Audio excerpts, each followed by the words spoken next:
Hi friends, నేను మీకు ఒక 3 సెంటెన్సెస్ చెప్తాను. దాని డిఫరెన్స్ కూడా చెప్తాను.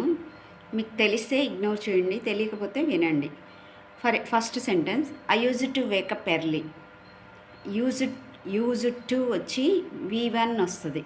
ఇది దేనికి వాడతామంటే పాస్ట్లో మన హ్యాబిట్స్ అంటే గతంలో మనకున్న అలవాట్లను చెప్పేదానికి ఈ విధమైన సెంటెన్స్ని ఉపయోగిస్తాం అన్నట్టు. For example, I use to wake up early.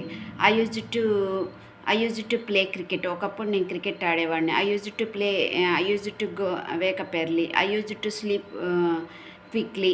తొందరగా నిద్రపోయేవాడిని. ఈ విధంగా వాడతాం గతంలో మనకున్న అలవాట్లను. I use to carry my umbrella. నేను గొడుగు తీసుకుని వెళ్తూ ఉండేవాడిని. ఇవన్నీ ఎప్పుడు గతంలో ఉన్న అలవాట్ల గురించి మాట్లాడి యూజ్ టు వచ్చి V1 వస్తుంది. ఇప్పుడు ఇంకొక సెంటెన్స్ చెప్తున్నా చూడండి. I am used to waking up early. I'm used to waking up early అంటే ప్రజెంట్ నేను దానికి అలవాటు పడుతున్నాను. I'm used to waking up early. నాకు గతంలో లేదు అలవాటు, ఫ్యూచర్లో కంటిన్యూ అవుద్దేమో తెలీదు, కానీ ఇప్పుడు నాకు ప్రజెంట్ నాకున్న నా ప్రజెంట్లో నేను ఆ అలవాటుని దాన్ని అలవాటు చేసుకుంటున్నాను. I'm used to waking up early. So ఇక్కడ యూజ్డ్ టు వచ్చి V1 వస్తుంది. ఈ ఐ పక్కన సబ్జెక్ట్ పక్కన బీ ఫార్మ్స్ యామ్ కానీ ఈజ్ కానీ ఆర్ కానీ వస్తాయన్నమాట.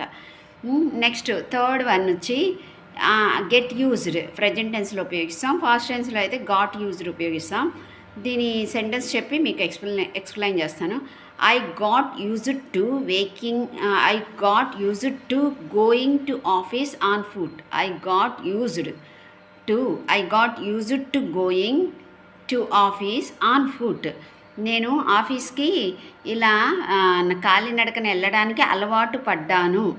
అంటే అలవాటు గతంలో నుంచి ఇప్పుడు దాకా కంటిన్యూ అవుతూ ఉంది. అలా అలవాటు పడిపోయాను అనేదానికి ప్రెజెంట్ టెన్స్లో అయితే గెట్ యూజ్డ్ వాడతాం. పాస్ట్ టెన్స్ కాబట్టి నేను చెప్పిన సెంటెన్స్ పాస్ట్ టెన్స్లో ఉంది కాబట్టి గాట్ యూజ్డ్ పెట్టాను. I got used to going to office on foot అని చెప్పచ్చు. ప్రెజెంట్ టెన్స్లో అయితే షీ గెట్ యూజ్డ్